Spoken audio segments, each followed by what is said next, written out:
Contoh di zaman Nabi, ada orang-orang Uranium.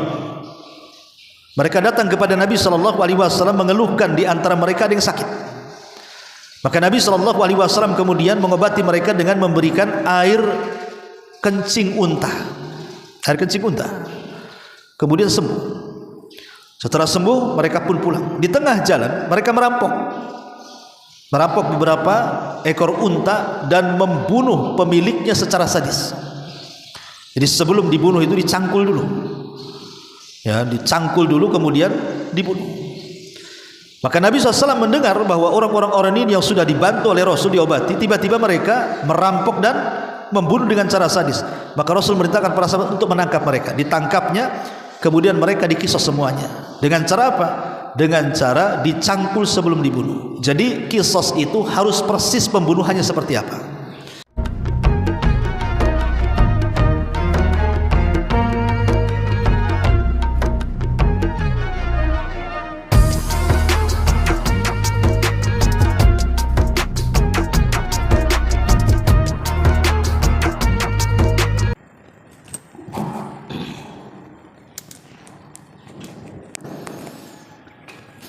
Ya, mulai. Bismillahirrahmanirrahim. Alhamdulillah wassalatu wassalamu ala Rasulillah wa ala alihi wa sahbihi wa mawalah wa la hawla wa la quwata illa billahi wa ba'du. Kita lanjutkan kajian kita, masih membahas kitab Arba'in Nawawi, dan kita masuk pada hadis Abdullah ibn Mas'ud radhiyallahu anhu. Kita baca hadisnya. An Ibni Mas'udin radhiyallahu anhu qala qala Rasulullah sallallahu alaihi wasallam la yahillu damu mri'in muslimin yashhadu an la ilaha illallah wa anni rasulullah illa bi ihda thalathin: as-sayyibu zani, wan nafsu bin nafsi, wat tariku lidinihi al-mufariqu lil jama'ati. Rawahu Bukhari wa Muslim. Dari Abdullah ibn Mas'ud radhiyallahu anhu, dia berkata, Nabi sallallahu alaihi wasallam bersabda, la yahillu, tidak halal, artinya haram, damu mri'im muslimin, menumpahkan darah seorang muslim, yashhadu an la ilaha illallah, yang ia bersaksi bahwa tidak ada sesembahan yang berhak disembah kecuali Allah, wa anni rasulullah, dan saya adalah utusan Allah, illa, kecuali, bi ihda thalathin, karena 3 perkara. As-sayyibu zani, yang pertama, seseorang yang sudah menikah dan berzina. Wan nafsu bin nafsi, seseorang yang menghilangkan jiwa orang lain, maka dia pun harus dihilangkan jiwanya. Wat tariku lidini, dan orang yang meninggalkan agamanya alias murtad, al mufariqu lil jamaah, atau yang keluar dari jamaah kaum muslimin. Hadis ini dikeluarkan Bukhari dan Muslim. Taib, Qutfiddin yang dimuliakan Allah Azza wa Jalla, hadis ini adalah hadis yang sangat agung sekali, yang menjelaskan tentang terjaganya jiwa seorang muslim, kecuali kalau seandainya dia melakukan hal-hal yang disebutkan oleh Rasul, seperti zina, pembunuhan ataupun murtad. Dan berkata Imam Ibn Hajar Al-Haytami rahimahullahu ta'ala, bahwa hadis ini menunjukkan tentang kaedah-kaedah yang sangat berbahaya karena menyangkut soal darah, di mana tidak boleh seseorang itu menumpahkan darah seorang muslim secara sembarangan, kecuali ada sebabnya. Dari sini kita tahu tentang kemuliaan seorang muslim bahwa asal seorang muslim yang mengucapkan dua kalimat syahadat itu adalah maksum ad-dami, terjaga darahnya dan terpelihara. Tidak boleh seseorang itu membunuh begitu saja, sebagaimana yang ma'ruf di masyarakat kita. Banyak kemudian seseorang itu yang meremehkan darah seorang muslim. Terkadang gara-gara urusan waris orang bunuh-bunuhan, terkadang gara-gara urusan ketersinggungan akhirnya terjadi bunuh-bunuhan, atau urusan sepele, urusan rebutan parkir bisa terjadi pembunuhan, urusan cemburu bisa terjadi pembunuhan, atau seorang anak durhaka kepada orang tua, dia berani membunuh orang tuanya, atau seseorang membunuh tetangganya karena tersinggung dengan ucapannya, dan begitu seterusnya. Dan itu tanda-tanda akhir zaman. Jadi tanda-tanda akhir zaman itu al-qatilu la yadri fima qatal wal maqtulu la yadri fima qutil. Jadi orang yang membunuh tidak tahu alasannya kenapa dia bisa membunuh, dan orang yang dibunuh lebih tidak paham lagi kenapa dia bisa dibunuh. Dan itu yang terjadi. Ada orang-orang yang tidak ada niat membunuh, tiba-tiba dia membunuh. Ada orang yang tidak tahu menau, tahu-tahu dia dibunuh. Itulah tanda-tanda akhir zaman. Akan banyaknya pembunuhan di mana-mana. Padahal darah seorang muslim itu terjaga dalam Islam. Karena Nabi SAW mengatakan, orang yang sudah mengucapkan dua kalimat syahadat, maka terjaga darahnya, terjaga hartanya, terjaga kehormatannya, kecuali karena perkara-perkara yang disebutkan dalam hadis ini. Ma'asyiral muslimin, ikhwatu fiddin yang dimuliakan Allah Subhanahu wa taala. Dalam hadis ini Nabi SAW menyebutkan 3 perkara atau 4 perkara di mana jiwa seorang muslim itu boleh ditumpahkan. Yang pertama, as-sayyibu az-zani, as-sayyib yang berzina. Siapa as-sayyib itu? As-sayyib itu artinya adalah man tazawwaja wa wati'a fi nikahin sahihin thumma zana ba'da dhalik. Jadi yang dimaksud sayyib adalah orang yang sudah pernah menikah, kemudian dia pernah menggauli pasangan yang dinikahinya dengan cara nikah yang benar.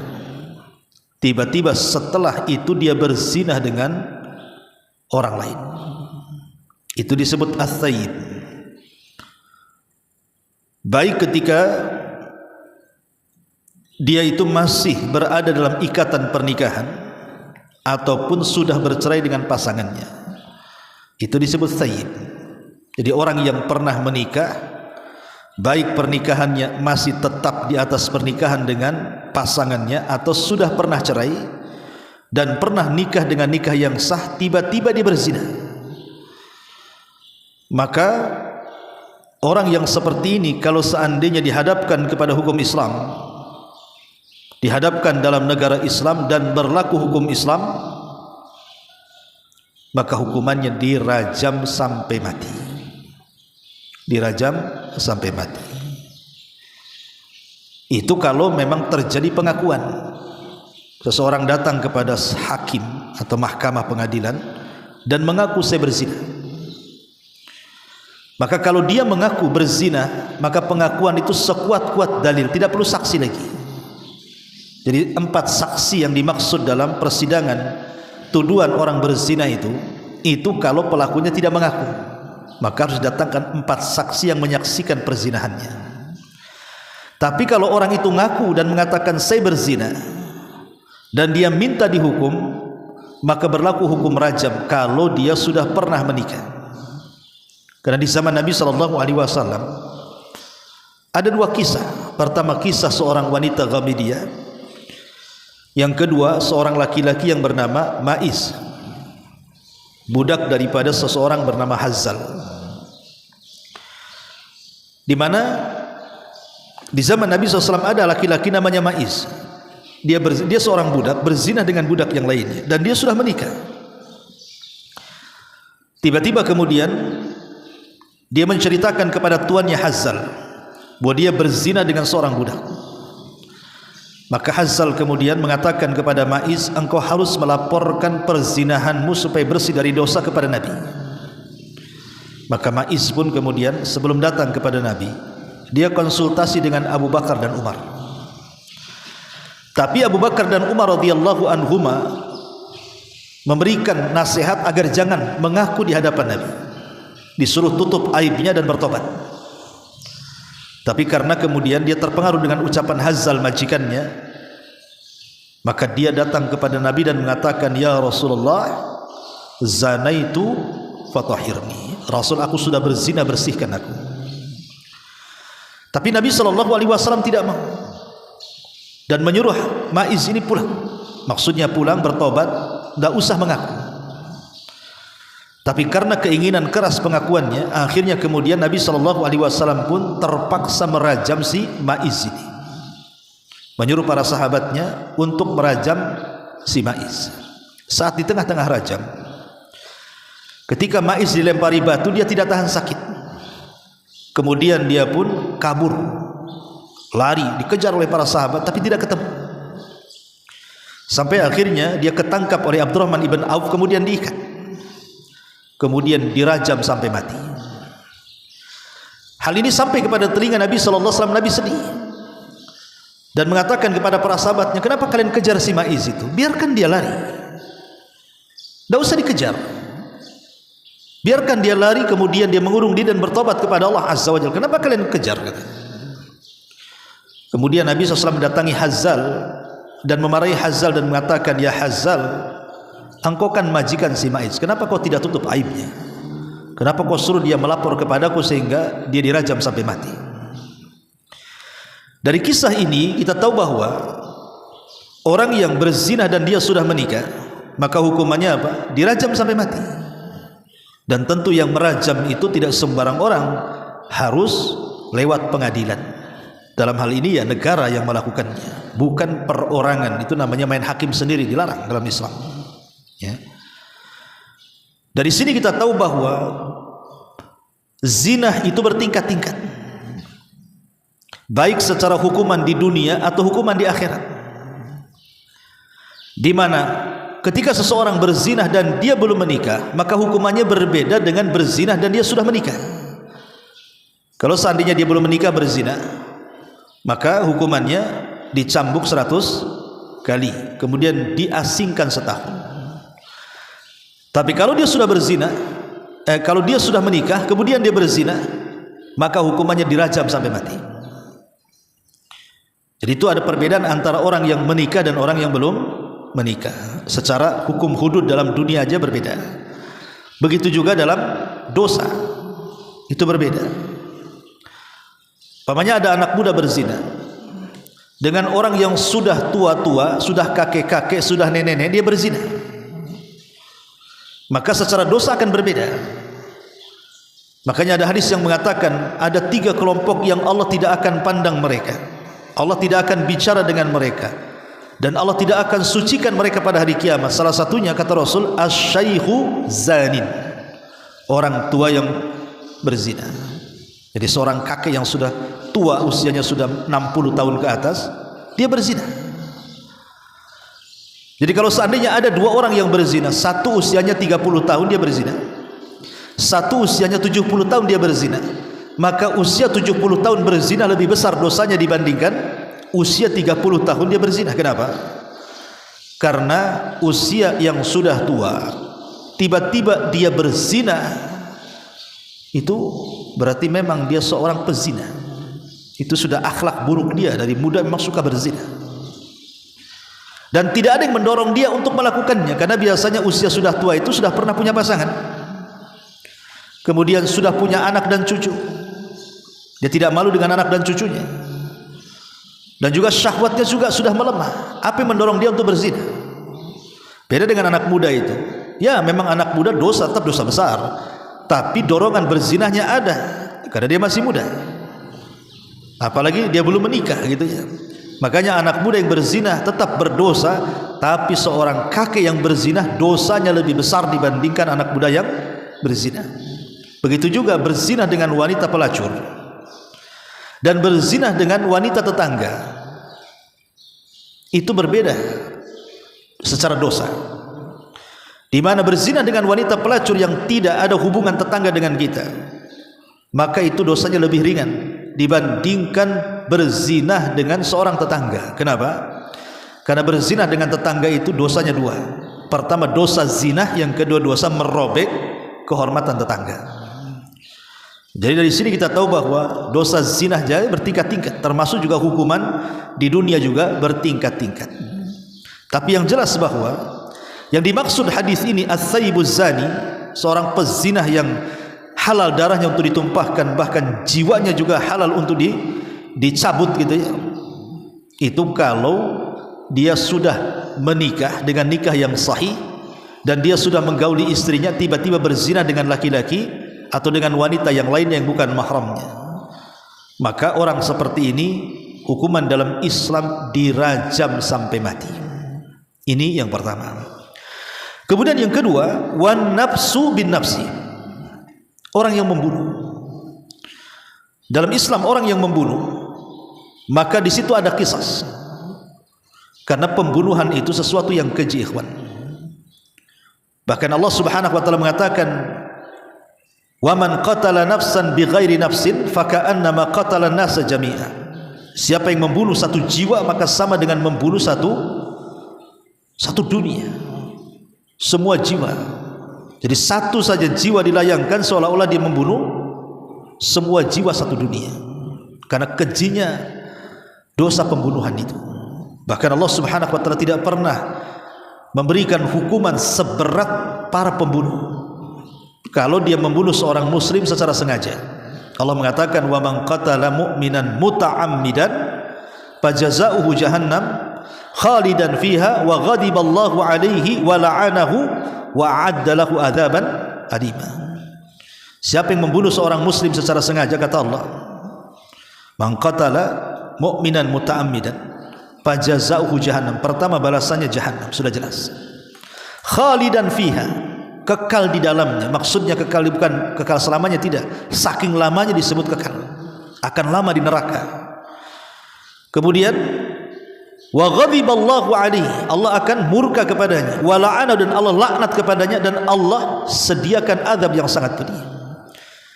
Tidak ada hukuman yang beruntun, yang sangat menakutkan dalam Al-Quran melebihi dosa para pembunuh.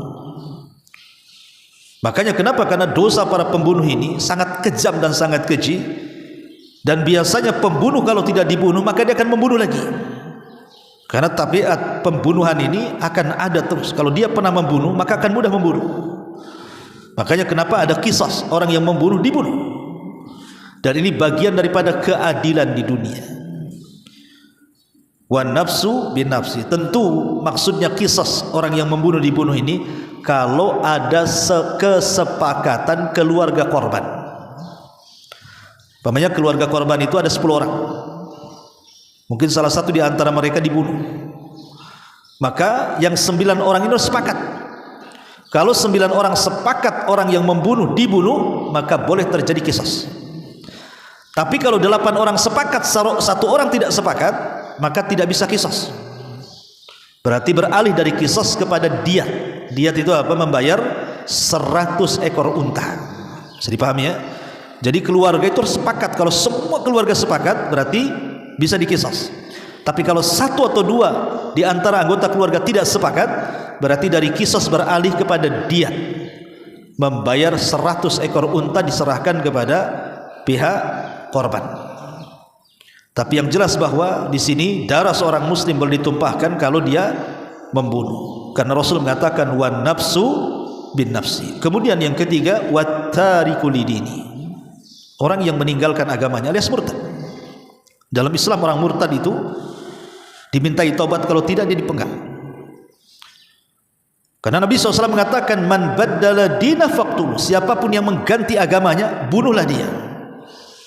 Jadi kalau seseorang muslim itu berada dalam negara Islam, kemudian diterapkan hukum Islam, kemudian dia murtad dan ketangkap, maka dia mintai tobat sampai dia kembali ke Islam. Kalau tidak, maka Rasul mengatakan siapa yang mengganti agamanya maka dia dibunuh.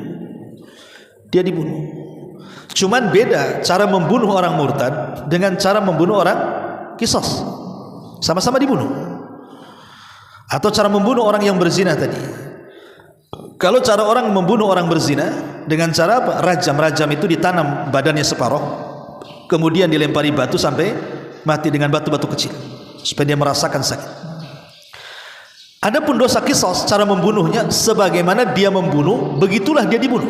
Contoh di zaman Nabi, ada orang-orang Uraniun. Mereka datang kepada Nabi SAW mengeluhkan di antara mereka ada yang sakit. Maka Nabi SAW kemudian mengobati mereka dengan memberikan air kencing unta. Air kencing unta. Kemudian sembuh. Setelah sembuh mereka pun pulang. Di tengah jalan mereka merampok beberapa ekor unta dan membunuh pemiliknya secara sadis. Jadi sebelum dibunuh itu dicangkul dulu. Ya, dicangkul dulu kemudian dibunuh. Maka Nabi SAW mendengar bahwa orang-orang ini yang sudah dibantu oleh Rasul diobati, tiba-tiba mereka merampok dan membunuh dengan cara sadis. Maka Rasul merintahkan para sahabat untuk menangkap mereka. Ditangkapnya, kemudian mereka diqisas semuanya. Dengan cara apa? Dengan cara dicangkul sebelum dibunuh. Jadi qisas itu harus persis pembunuhannya seperti apa. Kalau sebelum dibunuh disiret dulu, ya disiret dulu, baru dibunuh. Kalau ketika membunuhnya dicongkel dulu matanya, dicongkel lagi juga matanya. Kalau sebelum dibunuh dia patahkan kaki orang itu, maka dipatahkan juga kakinya baru dibunuh. Jadi qisas itu harus persis dengan dia saat membunuh. Tapi kalau orang murtad tidak. Orang murtad itu bisa dipenggal. Yang penting dengan cara yang lembut. Mana daerah yang cepat mati, jangan sampai menyiksa, maka itu yang dilakukannya. Jadi walaupun semua dibunuh gitu ya dalam Islam, orang yang berzina dan dia sudah menikah, orang yang membunuh dan dia dibunuh sebagai qisas, atau orang yang meninggalkan agamanya, maka cara pembunuhannya berbeda. Kemudian yang terakhir al-mufariq lil jamaah, artinya orang yang keluar dari baiat kaum muslimin, dengan istilah lain para pemberontak. Para pemberontak dalam bahasa Arab disebut bughat, itu boleh diperangi. Boleh diperangi, bahkan bisa dibunuh. Kalau mereka memberontak keamanan negara gitu ya, sampai hendak menjatuhkan penguasa, maka boleh memerangi mereka, para pemberontak itu. Nah, ini diantara hadis Nabi SAW tentang darah atau kehormatan seorang muslim, baik darahnya ataupun kehormatannya ataupun hartanya. Wallahu a'lam bishawab. Ini diantara faedah hadis dari Abdullah ibn Mas'ud radhiyallahu anhu. Kita sampai di sini, mudah-mudahan ada manfaatnya. Subhanaka wa bihamdika, asyhadu an la ilaha illa anta astaghfiruka wa atubu ilaik. Allahu ta'ala alam. Assalamualaikum warahmatullahi wabarakatuh.